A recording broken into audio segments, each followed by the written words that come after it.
Hey guys, Rocksdoom here.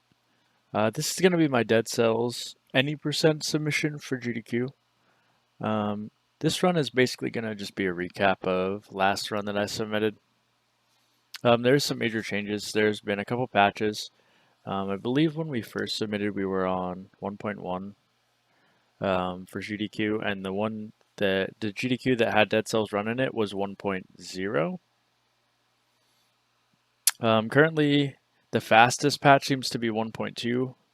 1.1 might be able to be fastest, but our fastest times were by far on 1.2, which would probably be my preferred patch, and that's the video that I'm showcasing right now. I did have a 710 PB that I did not post, as I did it offline, I believe, and then I also had I had several runs that were roughly in the 705 range. So this PB is a little out of date, to be honest, but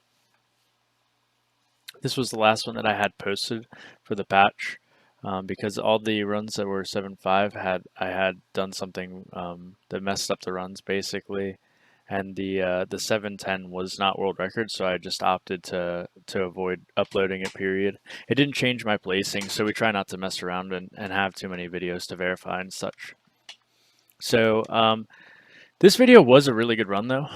This was the first showcasing of magic missiles, which I had basically pioneered, I guess, like actually using in a run.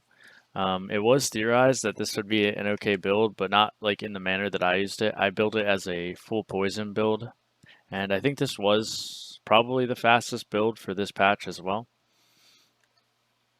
The other builds were, there was a Giant Killer build, which was, I think, pretty much just slower, and there was a Pyro build that was also pretty decent, but we kind of stopped using it, I believe, once I figured this one out. The main thing is this uses poison, so you have to try and get poison and poison affixes on pretty much every item in your inventory. Your turrets and the magic missiles for this to be the optimal setup. It's very demanding on affixes, but we could just get a seed that has poison on everything for a race, or just a solo run, whatever it would be. I believe Rhino will be submitting for Dead Cells, especially Any Percent, who we pretty much are the two like main world record contenders. We pretty much bounce the record back and forth. Our times have been really close. We did a race actually at Valuethon, which was another charity event, and that event we were pretty much within seconds of each other the whole run. We made the exact same decisions mostly, except for I made like I got pretty lost in one of the rooms in Castle randomly, which I don't think has ever happened aside from that event. And it was really odd because it wasn't really nerves. I just could not find where I was. So but yeah, we're basically the two world record contenders, and we're very, very close on par in gameplay. And I was told that we were pretty much neck and neck, or like within a few like frames of each other, basically for most of the run. Surprisingly, the main thing that Any Percent really like, the main thing that separates Any Percent runners is just map recognition. And I think that we're probably two of the best at that. A couple changes from the last time GDQ had Dead Cells, as well as patches, etc. They did get rid of key dupes and boss skip, so you actually have to play through all those things. You have to get all the keys you would normally get, basically, and you have to fight the boss, which leads to actual like gameplay instead of skips. And the timer is also based on IGT, so the run is slightly longer than this. It's probably about 9 or 10 minutes. But just in case, if we didn't have a really good run, maybe 15 at most would be the time frame. We actually raced these on speedrunslive.com too before, which was pretty fun. We just did random seeds kind of, and noticed a difference in seeds. So we actually have to like save a file and then load that same file for it to be seeded like properly, because the seeds do vary slightly. the main thing I had been focusing on with these runs is mostly just streamlining movement. A lot of people, a lot of the runners, um, they'll be lenient with movement, and I think you just have to be pretty like straightforward with where you're going, trying to get from point A to point B, and get as much stats as possible, which is basically luck, and then hoping for really fast setups. And basically, the way you'd get that is just knowing where things are mostly, and so that's map recognition mostly. So there was two skips. Not two skips, two hints that was added basically recently in one of the previous patches, like 1.2, maybe 1.3. I think we figured it out. I think it was in 1.2. There was hints for towers to find the exit tower, and also in ramparts, which we already passed, there's a hint for if it's in a tunnel or not. So those help us to keep the runs more consistent and definitely get better times.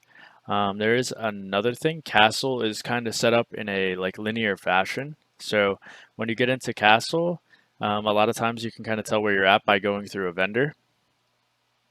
If you go through a vendor, you know you're on the right path.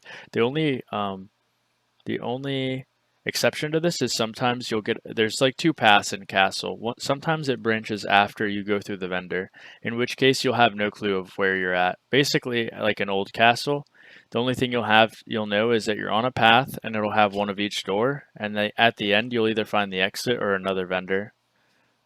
But yeah, if you go through the vendor and you're on a singular path, the one that does not split, then you'll be headed to the exit. So depending on how it's set up, depending on how lucky you get, you can have a pretty consistent castle as well, which again helps us to minimize the times a little bit and so on.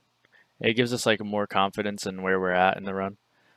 This right here, I had a pretty good towers, which is just pretty lucky, I think, here. And my damage is coming along okay. I had 14, which is pretty much, I'd say, like almost average. Maybe like slightly under average, or what you'd be looking for. 15 plus is like average. 16, 17, 18 becomes the ballpark of like above average, I guess. And then anything above 18 is just insane. I'd say 13, 14 is like kind of low. But yeah, I had a pretty good towers there. And then this is a timekeeper boss where we actually have to do the fight.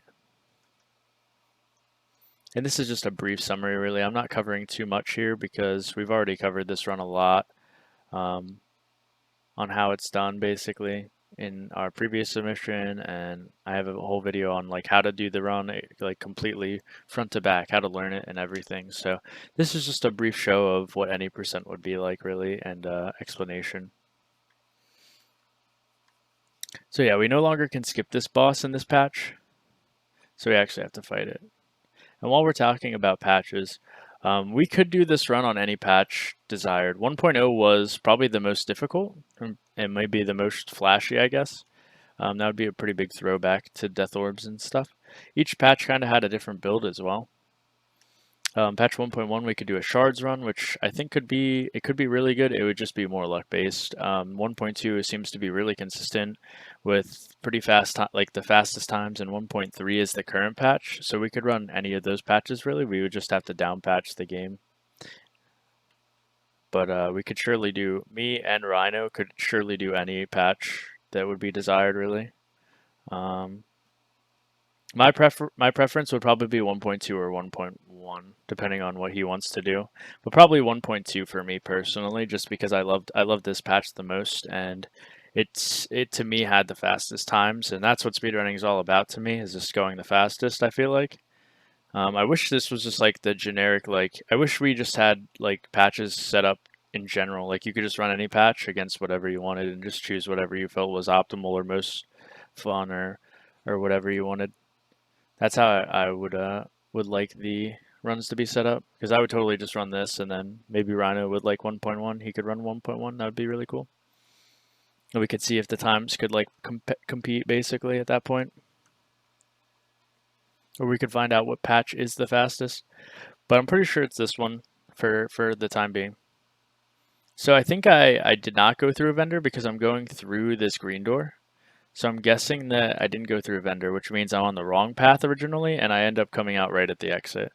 So this is like super good luck for me. Again, a really good castle there. And this goes into the final boss again. The final boss can just you can kind of just no hit him for the most part. We're not in too much danger of dying unless you have like no health at all. If you picked up like 1 or 2 bonus scrolls, you should be pretty fine on this fight. So it's pretty lenient. But for style points, you can try and no hit him. I always try to no hit it just for fun. But yeah, it's the style points mostly.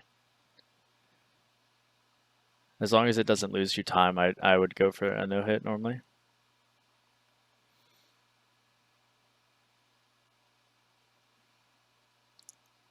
One thing about magic missiles, it kind of auto acquires a target, which is pretty nice because you can get some interesting points where you can hit enemies that you aren't really like in range of hitting, I suppose, or whatnot.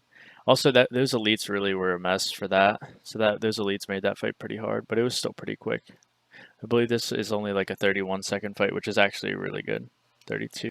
Anyways, to sum things up, Dead Cells has been like my main speedrun game for pretty much a year now, and we have 2 of the best runners we could have race even.